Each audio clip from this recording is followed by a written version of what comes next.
எல்லாத்தையும் உடைச்செறிஞ்சு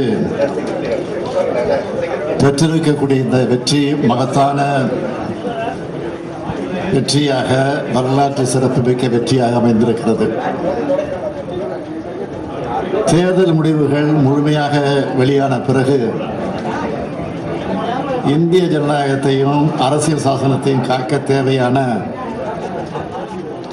அரசியல் செயல்பாடுகளை திமுக தொடர்ந்து முன்னெடுக்கும். முத்தமிழறிஞர் தலைவர் கலைஞருடைய நூற்றாண்டு நிறைவு விழா ஆண்டு இது. நாடாளுமன்ற தேர்தல் வெற்றிய தலைவர் கலைஞருக்கு காணிக்கையாக்கும்னு சொல்லியிருந்தேன். இந்தியாவிலேயே 75 ஆண்டு கால கடந்த ஒரு மாநில கட்சியான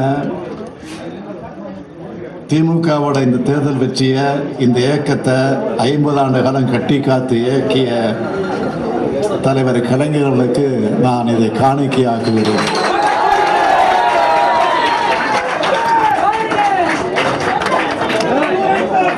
இதுதான் தற்போதைக்கு உங்களிடத்தில் நான் சொல்லக்கூடிய செய்தியாகும்.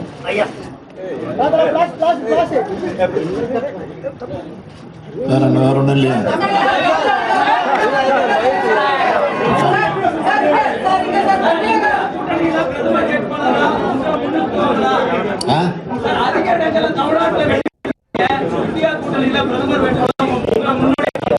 ஏற்கனவே இதற்கு பல முறை பதில் சொல்லியிருக்கிறேன். கலைஞர் சொன்னதை தான் நான் திருப்பி திருப்பி சொல்லியிருக்கிறேன். என் உயரம் எனக்கு தெரியும்.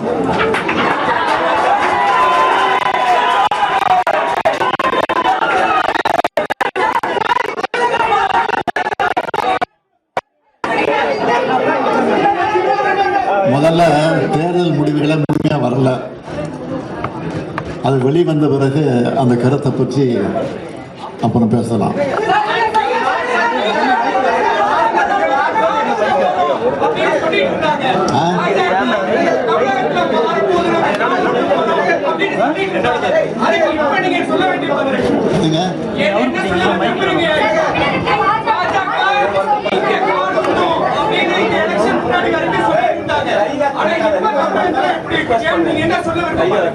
காது ஊன்றப்ப சொல்றேன்.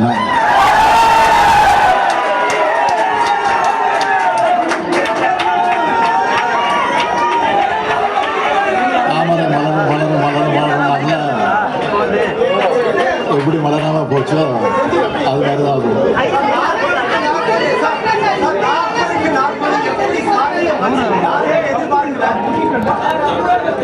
நாங்க எதிர்பார்த்தோம். மோடியினுடைய எதிர்ப்பு அல்ல, இந்தியாவில் பல்வேறு மாநிலங்களில் இருக்கு. அதே போல இன்றைக்கு தமிழ்நாட்டில் முழு அளவிற்கு அவருடைய எதிர்ப்பு அலை இருக்குங்கிறதுக்கு இது ஒரு எடுத்துக்காட்டு.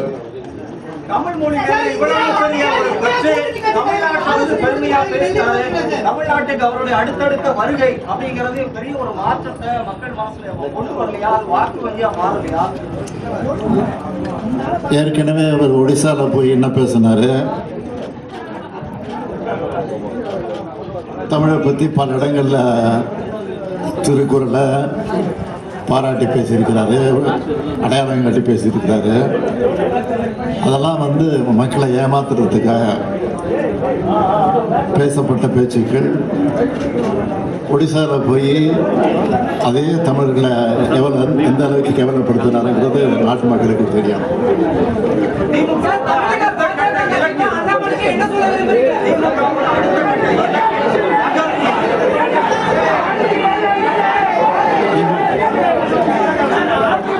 நாளைய தினம்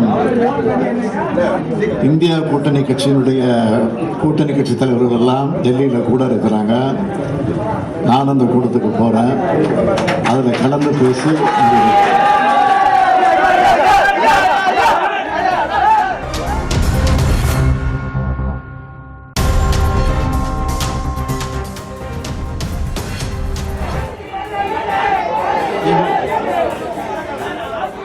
நாளைய தினம் இந்தியா கூட்டணி கட்சியினுடைய கூட்டணி கட்சி தலைவர்கள் எல்லாம் டெல்லியில் கூட இருக்கிறாங்க. நான் அந்த கூட்டத்துக்கு போறேன். அதில் கலந்து பேசி முடியும்.